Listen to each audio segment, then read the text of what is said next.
जिल्हा रुग्णालयातील कर्मचाऱ्यावर चाकू हल्ला। धुळे शहरातील जुने सिव्हिल या ठिकाणी केस पेपर देण्याच्या वादातून जुनेद पठाण नामक तरुणाने केस पेपर तयार करणाऱ्या डेटा ऑपरेटर समीर कुरेशी याच्यासोबत वाद घातला आणि हा वाद इतका विकोपाला गेला की जुनेद पठाण या तरुणाने समीर कुरेशी या जिल्हा रुग्णालयात काम करणाऱ्या तरुणावर थेट चाकूनेच हल्ला केला। या घटनेने शहरात एकच खळबळ उडाली आहे। समीर कुरेशी यांच्यावर उपचार सुरू असून त्यांची प्रकृती स्थिर असल्याची डॉक्टरांनी माहिती दिली।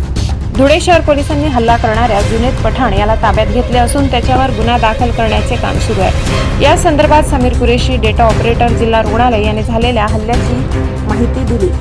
ब्युरो रिपोर्ट धुळे सहसंपादक अनिल बोराडे।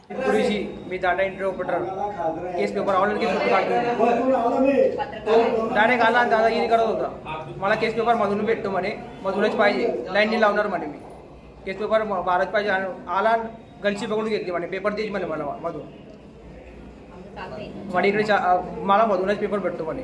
मग डायरेक्ट गलची करून गेली म्हणे, कुठे राहतो तुम्ही, इकडे थांबतो म्हणे, तुला मारतो इकडे, ते पेपर नाही दिला तो म्हणे, डायरेक्ट डायरेक्ट चक्कू मारून दिला डायरेक्ट, आणि 2-3 कानामध्ये मारले माझे। काय नाव तुझं? कोणाचा? समोरच्याचं त्याचं नाव नाही माहित मला, कोण आहे काय माहित नाही ते म्हणे, मी तू काय करून घेणार म्हणे, मला असा तसा पेपर देज म्हणे मला तू।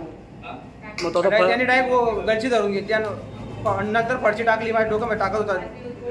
तो आता फरार झाला का सापडलेला?